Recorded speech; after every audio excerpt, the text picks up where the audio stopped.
Hi, magandang umaga sa inyo mga kasawi. Kamusta na po kayong lahat? Naway nasa mabuti kayong kalagayan at mag-iingat kayo palagi mga kasawi. Na ano ang tatlong sign na L sa'yo ang isang lalaki? Pakinggan nyo to mga kababaihan. Ang una mga kasawi is panay ang yaya sa'yo na lumabas kayong dalawa. For example mga kasawi, ang isang lalaki ay hindi pa ito taken, tapos ang isang babae naman na hindi rin ito taken. Alam mo ba, sila ay panay ang yaya sa inyo na lumabas kayo kasi nga gusto kanyang angkinin. Ganoon naman yung mga kalalakihan, hindi sila nagyayaya sa isang babae kapag ka hindi nila type talaga. Pero may mga kalalakihan din naman na kahit hindi nila type ang isang babae, pero kung sa tingin nila ay mabilis itong makuha, ay lalo nila itong inaakit. Yung tinitingnan ka ng sobra na para bang wala kang saplot sa kanyang paningin.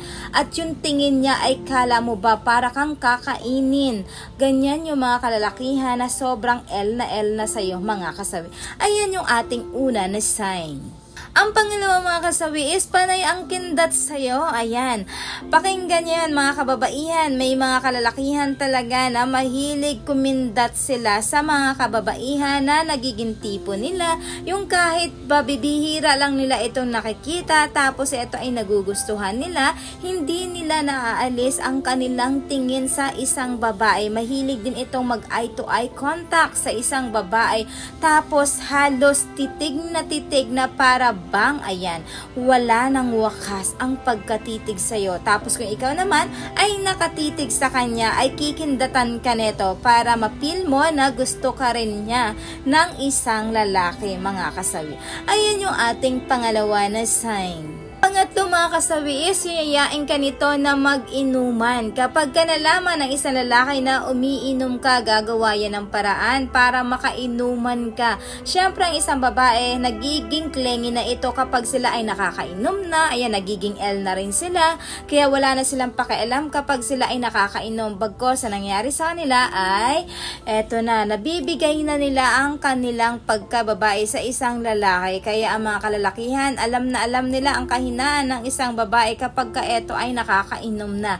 Kaya ang ginagawa nila para maangkin nila ang isang babae ay niyayaya ito sa isang lugar para mag-inuman na silang dalawa lang. Tapos syempre ang ending nito ay mayroon nang magaganap sa kanilang dalawa mga kasawi. Ibig sabihin tagumpay ang plano ng isang lalaki kapag sila ay gustong gusto nila ang isang babae na makajugjugan.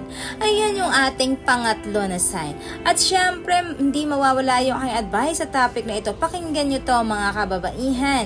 Lagi niyong tatandaan, walang masama na sumama kayo sa mga lalaki. Pero the way, dapat alamin ninyo at talagang kung ang lalaki ba na sinasamahan ninyo ay hindi pa taken. Lagi niyong tatandaan yan.